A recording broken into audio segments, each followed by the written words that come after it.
अभी हम श्रीमद् भागवतम के 5वें अध्याय में हैं। तो यह अध्याय नारद मुनि अपने खुद के जीवन के बारे में बता रहे हैं। तो इसके पहले अध्याय में हम देखते हैं कि कैसे नारद मुनि श्रीमद् भागवतम पढ़ने के वजह से या सुनने के वजह से क्या क्या फ़ायदे होंगे उसके बारे में बता रहे थे। और इस अध्याय में श्री नारद मुनि अपने खुद के जीवन में कैसे बदलाव आया श्रीमद् भागवतम के वजह से, भक्तों को सुनने के वजह से, जो यहाँ हम देखते हैं कि नारद मुनि बताते हैं कैसे 4 महीने, 2 ऋतु, एक शरद ऋतु और एक वर्षा ऋतु, दोनों मिलके 4 महीने महात्मानम मुनिभिः महात्मभिः, मुनियों से और महात्माओं से ये श्रवण किए थे। तो जो पहले के समय में जो साधु संत होते थे, ये इन 2 ऋतुओं में, ये 4 महीने शरद ऋतु और वर्षा ऋतु में ज़्यादा ट्रैवलिंग नहीं करते थे, प्रवास नहीं करते थे। वो एक जगह में रुक जाते थे और एक जगह में रुक के वो अपने पूजा पाठ करते थे। तो नारद मुनि अपने पिछले जन्म के बारे में याद करते हुए यहाँ वर्णन कर रहे हैं। तो एक अच्छा प्रचारक जो होता है वो अपने जीवन में जो खुद एक्सपीरियंस करते हैं उन उदाहरणों के द्वारा वो समझाने का कोशिश करते हैं। और नारद मुनि जो है ये बहुत अच्छे प्रचारक हैं। ये इतने अच्छे प्रचारक हैं कि जो कोई भी मिले उनको भगवान के भक्त बना देते हैं। वो चाहे जो हंटर्स होते हैं, हंटर को क्या बोलते हैं हिंदी में, शिकारी जो होते हैं, कभी कोई शिकारी मिल जाते हैं तो उनको भी भगवत कथा सुनाते हैं और उनको भी भक्त बना देते हैं। कोई राजा महाराजा मिलते हैं, उनको भी भक्त बना देते हैं। कोई बच्चे मिलते हैं, उनको भी प्रचार करना शुरू करते हैं, उनको भी भक्त बना देते हैं। और किसी का जन्म नहीं हुआ, अभी तक माँ के गर्भ में ही है, ऐसे भी लोगों को भक्त बना देते हैं। भागवत में ही हम बहुत सारे उदाहरण देखते हैं। मृगारी और वाल्मीकि जैसे शिकारी थे, उनको प्रचार करके भक्त बना देते हैं। अम्बरीश महाराज, ऐसे बड़े बड़े जो महाराज हैं, उनको भी, यहाँ तक कि राक्षसों को क्या है, वो डायरेक्टली प्रचार नहीं कर सकते। भगवान के बारे में बताते हैं तो उनको अच्छा नहीं लगता राक्षसों को। तो नारद मुनि उनसे भी मिलके ऐसे सर्कमस्टेंसेस क्रिएट कर देते हैं कि भगवान जल्दी आ जाएं उनके जीवन में। कंस हैं, कंस बहुत एनवियस था। भगवान का नाम कोई लेता था उनके सामने, उन्होंने अपने पूरे राज्य में भगवान के पूजा, भगवान के हवन रोक दिए थे उन्होंने, क्योंकि हवन करने का समय भगवान का नाम लेना होता है। तो ऐसे लोगों को भी भगवान मीन्स नारद मुनि जाके थोड़ा बोल देते हैं। कंस का ऐसा होता था कि कभी कभी उनके मन में थोड़ा परिवर्तन आके वो थोड़ा अच्छे सोचने लगता था। उनको पता था कि जो देवकी और वसुदेव का पहला या दूसरा पुत्र से उनको कोई दिक्कत नहीं है। तो जैसे ही पहला पुत्र का जन्म होता है, हम कृष्णा बुक में पढ़ते हैं, श्रीमद् भागवतम के 10वें स्कंद में पढ़ते हैं कि जब पहला शिशु का जन्म होता है तो कंस सोचता है कि ये पहला शिशु से तो मेरा कोई दिक्कत नहीं है, और बोल देता है ठीक है, पहला शिशु को मैं नहीं मारूंगा, और देवकी और वसुदेव को भी अपने कारागार से मुक्त कर देते हैं। तो नारद मुनि जाके उनको बोलते हैं, ये विष्णु जो है ना बहुत समझदार है, ये ज़रूरी नहीं है कि ये 8वें संतान ही हो, पहला 8वां भी हो सकता है और 8वां पहला भी हो सकता है, तो किसी को भी मत छोड़ो। तो वो चाहते थे कि भगवान का अवतार जल्द से जल्द हो, और इसलिए वो जाके उनको भी ऐसे एक माहौल बना देते हैं कि भगवान का आविर्भाव जल्दी हो जाए। और ध्रुव महाराज के बारे में तो पता ही है हम सबको, 5 साल के बच्चे थे जब वो जंगल चले जाते हैं विष्णु को, नारायण को ढूंढते हुए। नारद मुनि उनको रास्ते में मिल जाते हैं और उनको ओम नमो भगवते वासुदेवाय मंत्र जप करने के लिए प्रोत्साहित करते हैं। और हिरण्यकशिपु की पत्नी, हिरण्यकशिपु बहुत बड़े राक्षस हैं, वो जाके तप करने लगते हैं अमर बनने के लिए, उनका कोई मृत्यु ना हो उस तरीके से, ब्रह्मा से वरदान मांगने के लिए।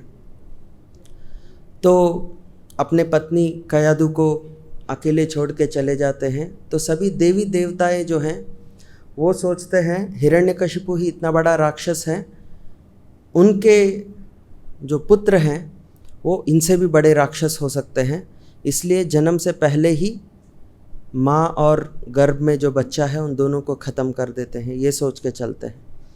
नारद मुनि आके उनको रोकते हैं और कयादु जो हिरण्यकशिपु की पत्नी है उनको अपने आश्रम में ले जाते हैं और वहाँ उनको भगवत ज्ञान समझाना शुरू करते हैं।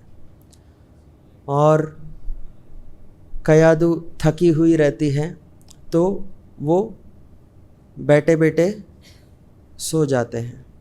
जैसे भागवत क्लास में बैठते हैं तो नींद बहुत अच्छी आती है, तो ये अभी का नहीं, बहुत पहले का प्रथा है। तो माँ कयादु भी थके हुए वो बैठती है और सो जाती है, और माँ सो जाती है मगर अपने गर्भ में जो शिशु है वो रेस्पॉन्ड करना शुरू करते हैं। नारद मुनि जैसे जैसे बोलते जा रहे हैं वो हाँ हाँ बोलने लगते हैं कि सुन रहे हो।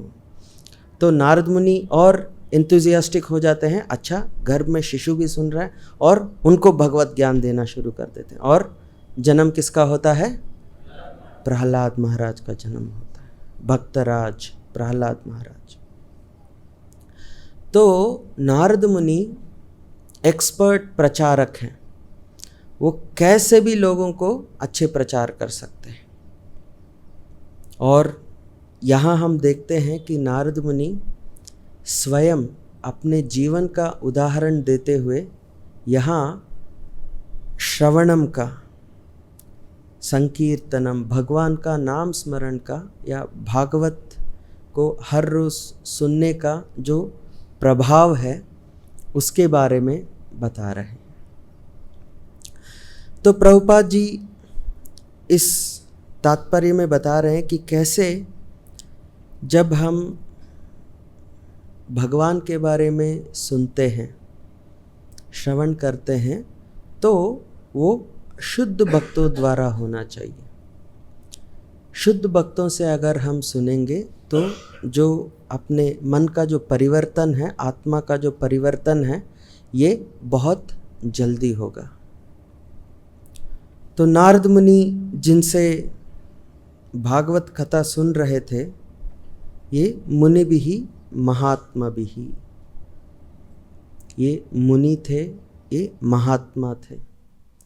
और ये महात्माओं से सुनने का कारण सिर्फ 4 महीनों में उनके मन में बहुत बड़ा परिवर्तन आ गया। तो इसलिए हम श्रीमद् भागवतम प्रवचन शुरू करने से पहले हम जो श्लोक बोलते हैं उसमें एक आता है, नित्यम भागवत सेवया। हमें नित्य प्रतिनित्य भागवत का सेवन करना है। तो प्रभुपाद जी बताते हैं भागवत 2 प्रकार के होते हैं। एक ग्रंथ भागवत है जिसमें भगवान के बारे में वर्णन है, और दूसरे एक व्यक्ति भागवत होते हैं जो भगवान के महाभक्त होते हैं, वो भागवत होते हैं। तो नित्यम भागवत सेवया मतलब एक तो हम भागवत श्रीमद् भागवत का श्रवण करें या पढ़ें, और दूसरा भक्तों की सेवा करें। तो हम देखते हैं कि कैसे यहाँ हरे कृष्णा मंदिर में हम अलग अलग कार्य करते हैं। तो जो भी हम कार्य करते हैं, हम गुरु जी का आदेश की पालना कर रहे हैं। प्रभुपाद जी ने एक पूरा एक लाइफस्टाइल सेट किया है, हम उसको फॉलो करते हुए हम अपने पूरे जीवन को भागवत की सेवा में लगा देते हैं।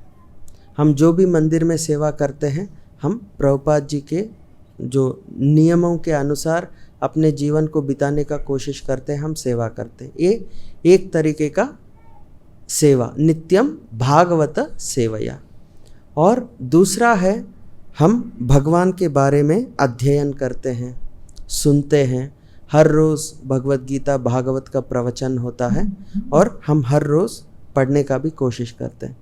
आप भी, बहुत सारे लोग हर रोज़ मंदिर नहीं आ सकते, तो आप भी घर में हर रोज़ भगवत गीता का पाठ करते होंगे या भागवत का पाठ करते होंगे। ये बहुत ही ज़रूरी है आध्यात्मिक प्रगति के लिए। और यहाँ ये संकीर्तन करने से, भागवत कथा निरंतर करने से, हर रोज़ करने से क्या होगा? भक्ति ही प्रवृत्तात्मा रजस्तमोपहा। जो इस भौतिक दुनिया में जो भी जीव हैं, जो भी आत्माएं हैं, ये बंधन में फंसे हुए हैं रजोगुण और तमोगुण के वजह से। तो ये पूरा जो भौतिक दुनिया है, ये बनाया गया है इन 3 गुणों से बंधे हुए रहने के लिए। प्रभुपाद जी बताते हैं कि ये जो 84 लाख योनि हैं, ये सब ये आत्मा का जो एक कंडीशन होता है, ये भौतिक दुनिया में ये तीनों गुणों के कॉम्बिनेशन से बंधा हुआ, सत्वगुण, रजोगुण और तमोगुण। तो इन तीनों गुणों में भी रजोगुण और तमोगुण ऐसे 2 गुण हैं जिसमें एक जीव अपने जो कॉन्स्टिट्यूशनल पोजीशन है, अपना जो असली एक पहचान है, उसको समझ नहीं सकता, अंधकार में रहता है। और हम जो भी कार्य करते हैं इन तीनों गुणों में होता है। जैसे हम कुछ आनंद भी प्राप्त करना चाहते हैं, वो भी अलग अलग गुणों में रहता है। कुछ लोग हैं उनको दर्द बहुत अच्छा लगता है। मानते हैं कोई? हॉरर फिल्म्स होते हैं, पता है? हॉरर फिल्म्स, वो चलनचित्र होते हैं, मूवीज़ होते हैं, वो डराते हैं। तो कुछ लोगों को वो अच्छा लगता है, वो पैसे दे के टिकट खरीद के थिएटर में जाते हैं डरने के लिए, उनको अच्छा लगता है। और कुछ लोग होते हैं जो फाइटिंग में रुचि रखते हैं, बॉक्सिंग है, टाइकांडो है, कराटा क्या बोलते हैं, ये सब होते हैं। उसमें एक दूसरे को मारते हैं, खुद को भी दर्द होता है, उनको अच्छा भी लगता है। ऑफ कोर्स स्पोर्ट्स रजोगुण में आता है, तमोगुण में कम आता है, बट कुछ होते हैं सिर्फ मारना और मरना ही होता है उसमें, वो तमोगुण अच्छा लगता है लोगों को, दर्द सहन करना। और कुछ लोग होते हैं जिनको रजोगुण अच्छा लगता है, बहुत मेहनत करते हैं। तो जो बद्ध जीव है, जो बहुत ही गहरे अंधकार में है या रजोगुण में है, भागवत कथा सुनने से सबसे पहले तो हम इन गुणों से बाहर आते हैं। और इन गुणों से बाहर आना बहुत ज़रूरी है। जब तक हम इन गुणों में हैं, हम भगवत भक्ति नहीं कर सकते, हम इस भौतिक बंधन से मुक्त नहीं हो सकते। तो श्रीमद् भागवत पढ़ने का या सुनने का पहला जो एक परिवर्तन होता है, वो हम इस रजोगुण और तमोगुण से बाहर निकलते हैं। और भागवत कथा से बहुत सारे और बेनिफिट्स भी हैं।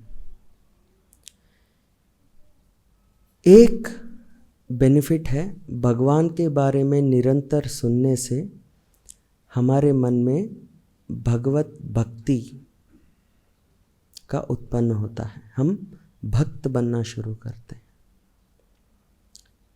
तो जो कुछ लोग हैं जो बहुत समय से मंदिर आ रहे हैं, मंदिर के कार्यक्रमों में भाग ले रहे हैं, हरे कृष्ण मंत्र का जप कर रहे हैं, वो कभी कभी सोचते हैं कि हम इतने समय से मंदिर आ रहे हैं मगर कोई परिवर्तन नहीं हो रहा है। तो बोलते हैं ये सच नहीं है। हो सकता है हम बाहर से हम चीज़ों को देख नहीं पा रहे हैं, मगर भगवान का जो गुणगान है इतना शक्तिशाली है कि निरंतर भगवान का नाम जप करने से हो सकता है हम देख नहीं पाए, हो सकता है हम समझ नहीं पाए, मगर बहुत गहरा परिवर्तन होता रहता है। श्रीमद् भागवतम के 10वें स्कंद में एक लीला का वर्णन है, कैसे रुक्मिणी जी एक प्रेम पत्र लिखते हैं भगवान के लिए। तो उस टाइम में प्रेम पत्र लिखना बहुत कॉमन नहीं था और अच्छा नहीं माना जाता था, बहुत शेमफुल बिहेवियर माना जाता था। तो उस टाइम में रुक्मिणी जी एक प्रेम पत्र लिखते हैं कृष्ण के लिए। रुक्मिणी ने कभी भी भगवान का दर्शन नहीं, कृष्ण से कभी नहीं मिले हैं, फिर भी वो एक प्रेम पत्र लिखते हैं, एक खत लिखते हैं और एक ब्राह्मण के द्वारा कृष्ण के पास पहुंचाते हैं। तो कभी उन्होंने भगवान को नहीं देखा, कभी मिले नहीं हैं, कभी उनसे बात नहीं किए हैं, फिर भी वो भगवान से प्रेम करने लगते हैं और वो भगवान को एक खत लिखते हैं कि आप आके मुझे अपहरण करके ले जाइए, किडनैप कर लीजिए आप मुझे, मैं आपके दासी बन के रह जाऊंगी, आपके साथ रहूंगी, मैं और किसी से शादी नहीं करूंगी, आप मुझे ले जाइए। तो उनको कैसे पता चला भगवान के बारे में? जब भी कोई साधु संत उनके पैलेस में आते थे राजा से मिलने, वो भगवान के बारे में वर्णन करते थे, भगवान कैसे दिखते हैं, भगवान के गुण क्या क्या है, ये सब वर्णन करते थे। और सुनते सुनते सुनते माँ रुक्मिणी इतने मग्न हो जाते हैं कि वो भगवान के अलावा और किसी चीज़ को नहीं चाहते। और इन भौतिक बंधनों से हमें अगर मुक्त होना है तो ये बहुत ज़रूरी है कि हम भगवान के भक्त बने और श्रीमद् भागवतम का स्मरण करने से, हर रोज़ भागवत को पढ़ने से, भगवान के बारे में सुनने से हमारे जीवन में एक परिवर्तन आएगा, एक चेंज होगा जिससे हम भगवान के भक्त बन सकते हैं। ऐसा कोई कंडीशन ही नहीं है कि हम हर रोज़ भागवत कथा सुन रहे हैं, भगवत गीता पढ़ रहे हैं और हम भगवान के भक्त नहीं बनेंगे। हो सकता है हमारा जीवन में अलग अलग सिचुएशंस हैं, हो सकता है भागवत में वो सिचुएशंस के बारे में हमारा जीवन, मेरे जीवन के बारे में भागवत में लिखा नहीं है, मगर भागवत में अलग अलग भक्त अलग अलग तरीके से जो भी उनको कंडीशन था, जैसे अभी हमने देखा कि कैसे नारद मुनि अलग अलग तरीके के लोगों को भक्त बना देते हैं। कोई शिकारी था, कोई जानवर भी हैं। एक ऐसे वर्णन है कि नारद मुनि एक बार एक सांप को भी भक्त बना देते हैं। तो कोई पशु पक्षी भी है, कोई जानवर है और कोई बच्चे हैं या किसी का जन्म भी ना हुआ हो, ऐसे लोगों को भी भक्त बनाते हैं। अलग अलग कंडीशंस हैं, अलग अलग कंडीशंस में अलग अलग भक्त भगवान की भक्ति किया उन्होंने। तो जब हम निरंतर इन चीज़ों को पढ़ते रहते हैं, इन चीज़ों के बारे में समझते रहते हैं, तो अपने जीवन में भी कोई भी कंडीशन हो, उस कंडीशन में हम भगवान की भक्ति कैसे कर सकते हैं ये समझ में आ जाता है। जैसे जब ये मिलिट्री में ट्रेनिंग के लिए जाते हैं तो उनको एक चीज़ पढ़ाया जाता है कि बहुत समय से अलग अलग जो युद्ध हुए थे उनके बारे में उनको पढ़ना होता है, एग्ज़ाम लिखना होता है।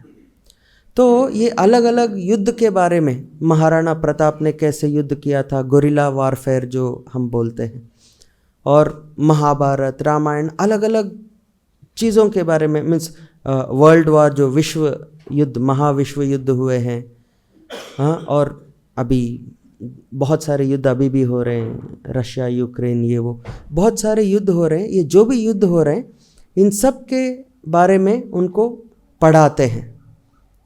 और जब वो युद्ध में जाते हैं तो ये नहीं कि वो एक किताब लेके जाते हैं कि अभी युद्ध हो रहा है, इसमें पहले ऐसा कैसा हुआ था, कहाँ हुआ था, ऐसे पढ़ने की ज़रूरत नहीं होती। मगर वो पढ़ते पढ़ते पढ़ते उनके दिमाग पूरा तैयार हो जाता है कि कोई भी सिचुएशन होता है उसमें कैसे हम जीतने का कोशिश कर सकते हैं।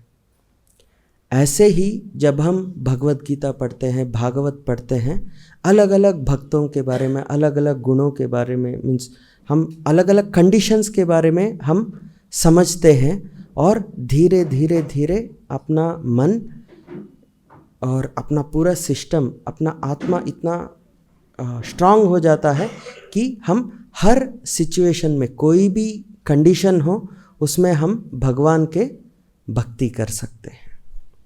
ये बहुत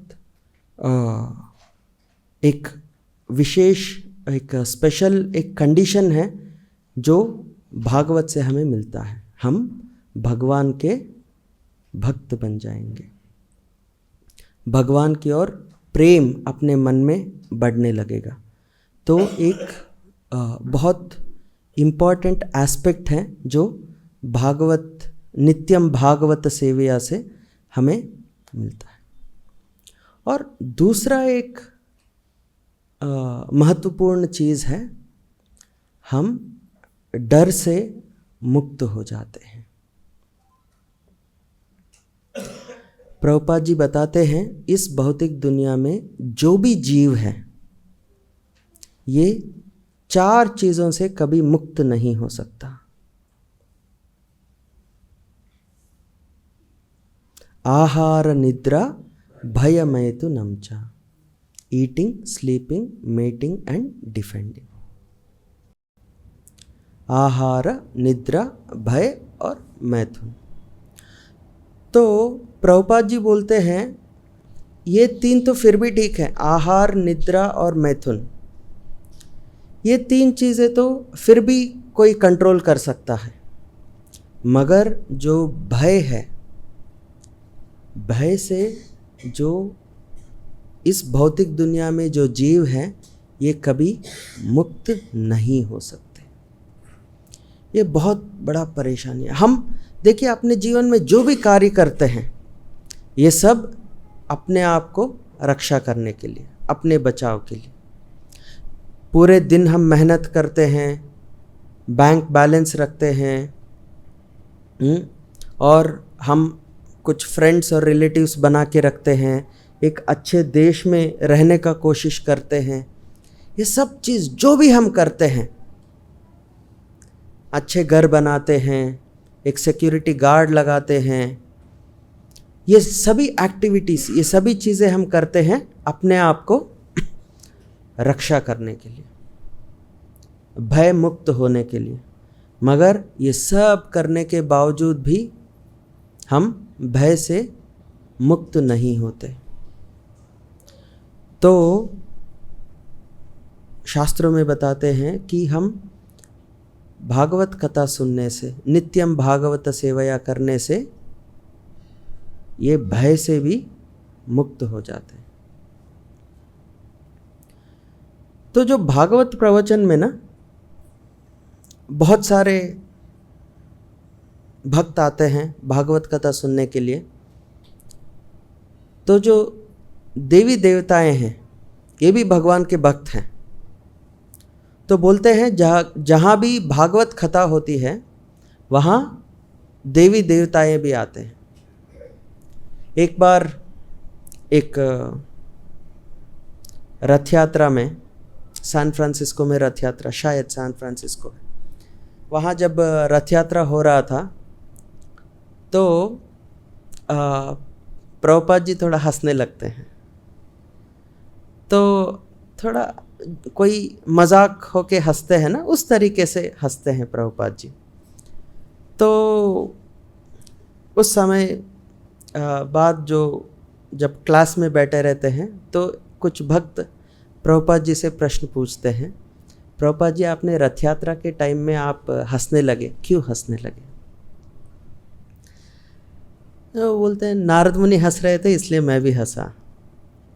प्रभुपाद जी बोलते हैं कि नारद मुनि हंस रहे थे क्योंकि ये एक पाश्चात्य देश में एक जो म्लेच्छ है वो भी हरिनाम संकीर्तन में नाच रहे हैं, भगवान का नाम संकीर्तन में भाग ले रहे हैं। ये देख के मुझे थोड़ा हंसी आई, इसलिए नारद मुनि हंसने लगते हैं और प्रभुपाद जी भी हंसने लगते हैं। तो ऐसे जहाँ भी भगवान का नाम संकीर्तन होता है बहुत अलग अलग देवी देवताएं आके बैठते हैं। भगवान के ऐसे ही और एक महान भक्त हैं, पता है कौन है? यमराज हैं। तो जब भागवतम क्लास में यमराज जी भी आके बैठते हैं, हो सकता है यहाँ ही कहीं बैठे हों, तो जब हम भागवत सुनते रहते हैं ना, कभी कभी इधर उधर देखते हैं कि कौन बैठे हैं, कौन क्या कर रहे हैं क्लास में बैठ के, तो पीछे देखते हैं कि कौन बैठा है, देखते हैं ना कभी कभी आसपास में कौन बैठे हैं। तो यमराज भी जब क्लास में बैठे रहते हैं, इधर उधर देखते हैं, कभी कभी पीछे मुड़ के देखते हैं कौन बैठा है यहाँ। और जब हम लोगों का इस शरीर में आयु ख़त्म हो जाती है, अगले शरीर मिलने से पहले हम सबको कहाँ जाना होता है? यमलोक जाना होता है, यमराज जी के पास। और जब हम वहाँ जाएंगे और जब चित्रगुप्त अपना किताब खोलेंगे, अपने जीवन में हमने क्या क्या किया, अपना नाम आएगा, वहाँ नीचे लिखा होगा हमने क्या क्या किया, कितनी बार पानी पिया हमने और कितने कीटाणुओं का वध कर दिया, मार दिया, कितने भागवतम क्लास अटेंड किए हमने, वो सब लिखा रहेगा। तो नारद मुनि जब बोले, अपने चित्रगुप्त जब बोलेंगे कि 26 मई 2024 में ये भागवतम क्लास में बैठे थे, तो शायद अपने यमराज भी, अच्छा वो क्लास में तो मैं भी बैठा था, अच्छा हाँ ये था वहाँ, ठीक है, ये हमारे, इनको जजमेंट देना हमारी बस की बात नहीं, इनको वैकुंठ भेजो, ये भगवान के प्रॉपर्टी है। तो स्वल्पम अप्यस्य धर्मस्य त्रायते महतो भयात्, थोड़ा भी भक्ति करने से भगवान का एक बार गलती से भी अगर नाम ले लेंगे, प्रभुपाद जी तो बोलते हैं अगर किसी ने हराम बोला तो राम जी उसको सुनते हैं हा राम, राम राम का नाम। अगर एक ही सेंटेंस में अगर कहीं र है और म है, उल्टा भी हो सकता है, म और रा भी हो सकता है, अगर ये दो अक्षर हैं तो कोई बात करते करते वो पूरा स्टेटमेंट अगर किसी ने बोला और उसमें भी राम नाम निकल गया गलती से भी, तो भगवान सोचते हैं ये मेरे भक्त हैं और ये मेरा नाम स्मरण कर रहे हैं। तो स्वल्पम अप्यस्य धर्मस्य त्रायते महतो भयात्, भगवान का गुणगान करने से हम बहुत बड़े बड़े जो आपत्तियां हैं इनसे हम बच सकते हैं। तो ये डर खत्म हो जाता है भक्त के लिए। तो हम देखते हैं कि कैसे प्रभुपाद जी भी अपने जीवन में बहुत सारे सरकमस्टेंसेस हैं जो जाते हैं। प्रभुपाद जी जब अमेरिका गए थे 70 साल की उम्र में, 40 रुपए लेके, उस समय में 40 रुपए 1965 सन 1965 में 40 रुपए मतलब $2 के करीब था। 20 रुपए का $1 मिलता था उस टाइम, अभी 80-100 रुपए हो गया शायद। तो 40 रुपए अपने पॉकेट में लेके एक जहाज़ में अमेरिका जाते हैं जहां उनको कोई नहीं पता। प्रभुपाद जी अमेरिका में जाके जिस जगह में रहते थे वो न्यूयॉर्क में एक बहुत ही एक स्लम एरिया जैसा था। बहुत सब नशे में होते थे, हर दिन कोई मर्डर होता था, कोई किसी को मारता था, ऐसे जगह में रहते थे।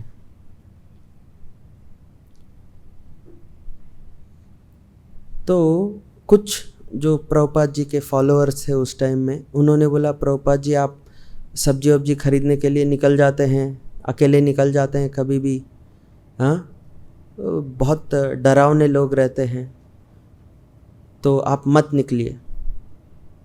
तो प्रभुपाद जी बोलते हैं मैं कोलकाता का रहने वाला हूँ, इन चीज़ों से थोड़ी डर जाऊँगा। तो ऐसे अलग अलग सिचुएशंस हैं। एक बार एक प्रभुपाद जी लेट रात तक बैठ के वो अपने किताब लिखते थे। तो एक बार एक भक्त याद करते हैं कि कैसे एक बार रात को 2 बजे के आसपास 1-2 बजे के आसपास प्रभुपाद जी भागवत का अनुवाद कर रहे थे। तो सडनली एक दरवाज़ा खुलता है, अपने कमरे का दरवाज़ा खुलता है और एक लड़की अंदर आती है। पूरा नशे में है, ठीक से कपड़े नहीं पहने हैं और बिल्कुल घूर के देखती है प्रभुपाद जी को। और प्रभुपाद जी तो सन्यासी हैं, तो वो कमरे में कोई स्त्री के साथ रहना मना है, तो वो तुरंत बाहर निकल जाते हैं, कमरे के बाहर निकल जाते हैं। और ये लड़की भी बाहर निकल जाती है, पूरे बाल बिखरे हुए हैं, फटे कपड़े हैं और नशे में हैं और ज़ोर ज़ोर से बोलने लगे। जैसे ही प्रभुपाद जी उनको बोलते हैं अरे तुम कौन हो, ला ला ला ला ला ला, ऐसे ऐसे बोलती है, ज़ोर से चिल्लाती है। तो प्रभुपाद जी बाहर चले जाते हैं और ये लड़की भी बाहर आके दरवाज़ा लॉक कर देती है। पूरा सर्दी की रात है, बहुत ठंड है और अभी प्रभुपाद जी बाहर हैं और ये लड़की पीछे पड़ी है। जहाँ भी प्रभुपाद जा रहे हैं वो भी जा रहे हैं। उस समय में प्रभुपाद जी ने अपने एक शिष्य को एक चाबी दिया था, मगर वो पता नहीं था वो कहाँ रहते थे। वो आसपास कुछ दूर में रहते थे। तो प्रभुपाद जी को एग्जैक्टली पता नहीं था कहाँ है, कि रात में वो ढूंढ के जा रहे हैं उनको। और ये लड़की पीछे पीछे ऊ ला ला बोल के पीछे कर रही। तो प्रभुपाद जी बोल रहे चले जाओ चले जाओ, वो नहीं जा रहे हैं, पीछे कर रही है प्रभुपाद जी की। तो रात में 2 बजे बहुत समय के लिए इधर उधर घूम रहे हैं। फाइनली वो घर ढूंढते हैं और उनके जो शिष्य हैं उनको जगाते हैं। वो भी बाहर आते हैं, वो इस लड़की को देख के वो भी डर जाते हैं। फिर फाइनली वो प्रभुपाद जी को अपने कमरे पे छोड़ देते हैं और उस लड़की को भी भगा देते हैं और वो भक्त भी जाके सो जाते हैं। फिर प्रभुपाद जी वापस बैठ के भागवत लिखना शुरू करते हैं जैसे कुछ नहीं हुआ हो।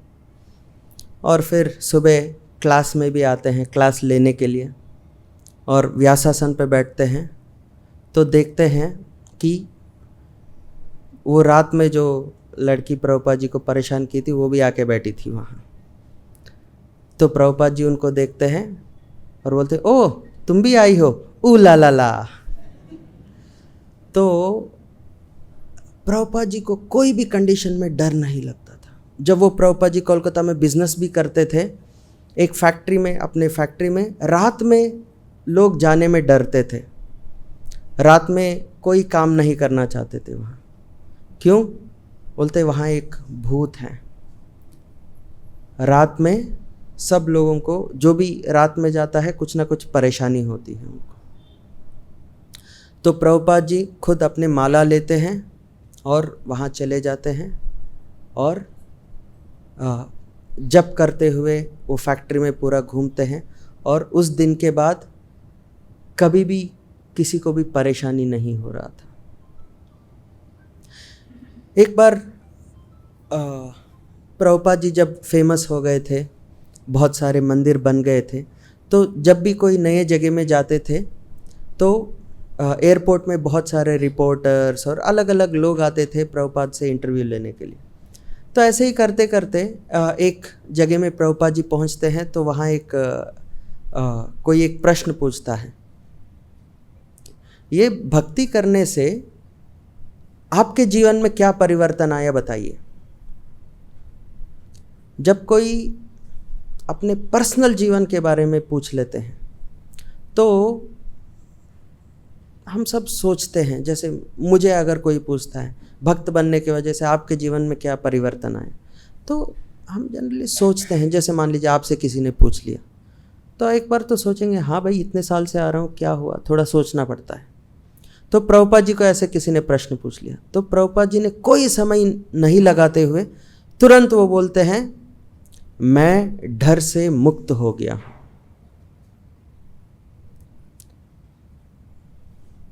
तो भागवत कथा से, नित्यम भागवत सेवया से हमारे मन में डर खत्म हो जाते हैं। अवश्य रक्षिबे कृष्णा इति विश्वास पालना।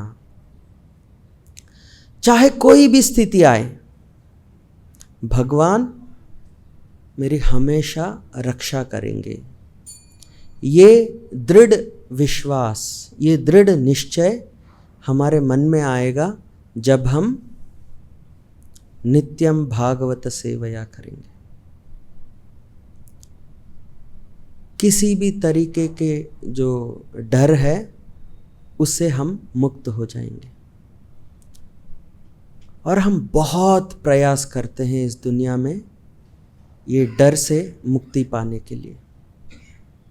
थोड़ा सोच के देखिए, हम कुछ भी कर रहे हैं, हम जो कुछ भी कर रहे हैं, अपना एक मुख्य कारण होता है हम ये डर से थोड़ा मुक्त होना चाहते हैं। और भागवत कथा से हम इस डर से मुक्त हो सकते हैं। मृत्यु के डर से भी मुक्त हैं, क्योंकि हमें पता है अरे यमराज जी तो हमें जानते हैं। मान लो कोई पुलिस है, अपने अच्छे जानकार हैं, है ना, तो अपने आप थोड़ा मन में ये आ जाता है, कॉन्फिडेंस आ जाता है, अरे चलो यार हमारे जानकार हैं पुलिस स्टेशन में, कुछ नहीं होगा, चलो कंप्लेंट करने चलते हैं। और जिसको कोई पहचान नहीं हो तो वो कंप्लेंट करने के लिए भी पुलिस स्टेशन, अरे छोड़ो यार छोटा चीज़ है, क्यों पुलिस के पास जाएंगे, फालतू में हम फंस जाएंगे किसी चीज़ में। तो यहाँ तो मान लो खुद हमें पता है, अरे क्लास में बैठा था यमराज जी भी होंगे वहाँ, हमें कोई टेंशन नहीं है, हम जाएंगे, मृत्यु से भी डर नहीं है। और शास्त्रों में ये भी बताते हैं कि जो माया देवी है ये भक्तों के घर के चौखट पे इंतज़ार करती रहती है। इस दुनिया में बाकी सब लोग जो है ना, ये कुछ ना कुछ मांगते रहते हैं, मुझे ये दो, ये दो, ये दो। मुझे जब भी हम भी कहीं भी प्रार्थना करने के लिए जाते हैं, हम सोचते हैं मुझे ये दो भगवान, मुझे ये दे दो। मगर जो भक्त हैं वो कुछ भी नहीं मांगते भगवान से, या किसी से भी कुछ भी नहीं मांगते। तो माया देवी भक्तों से इतने परेशान हो जाती है, वो कुछ करना चाहती है भक्तों के लिए, अरे भाई कुछ तो बोलो, मैं क्या करूं आपके लिए। घर के दरवाजे के चौखट पे वो इंतज़ार में खड़ी है कि ये भक्त कुछ पूछेंगे, मैं वो कर सकूंगी। तो माया से भी डर नहीं है, यमराज से भी डर नहीं है, मृत्यु से भी डर नहीं है। और ये सब चीज़ें होंगे जब हम सिंपल हर संडे को मंदिर में आएंगे और पौने घंटे 1 घंटे के लिए क्लास में बैठेंगे, और समझ में आ रहा हो नहीं आ रहा हो, जगह हैं, सो रहे हैं, इंटरेस्ट है इंटरेस्ट नहीं है, कोई दिक्कत नहीं, आके बैठेंगे और जस्ट नित्यम भागवत सेवया, भागवत की सेवा करेंगे तो इन सभी प्रॉब्लम से मुक्त हो जाएंगे। ऐसे ही हम हर रोज़ नहीं आ सकते मंदिर, तो घर में बैठ के भगवत गीता का अध्ययन करना। वही बात, समझ में आया नहीं आया, अच्छा लग रहा है नहीं लग रहा है, नींद आ रही है, कुछ एक पेज, एक श्लोक हर रोज पढ़ते रहेंगे, काले अक्षर तो भी कोई दिक्कत नहीं, कुछ समझ में नहीं आए, स्कूल के टेक्स्ट बुक अगर पढ़ेंगे और समझ में नहीं आएगा तो एग्ज़ाम में फेल हो जाएंगे, मगर भगवत गीता पढ़ेंगे और समझ में नहीं आया तो भी पास हो जाएंगे। ये विशेषता है भगवत कथा का। तो हमें थोड़ा समय निकालना चाहिए और ये पढ़ना चाहिए और भगवान का नाम जप करना चाहिए। बोलते हैं हरे कृष्ण मंत्र जप करेंगे तो काफ़ी है ना, अभी आप क्यों बोल रहे हैं पढ़ना भी चाहिए? दोनों इंटरडिपेंडेंट है। पढ़ने से हम अच्छा जप कर पाएंगे और जप करने से अच्छा समझ पाएंगे। पढ़ने के लिए मंत्र की जप नहीं, स्कूल जाएंगे तो पढ़ाई सीख लेंगे, समझ में आना शुरू होगा। तो पढ़ेंगे, पहले पढ़ेंगे और मंत्र जप करेंगे, अच्छा जप होगा, अच्छा जप करेंगे तो समझ में आना शुरू होगा।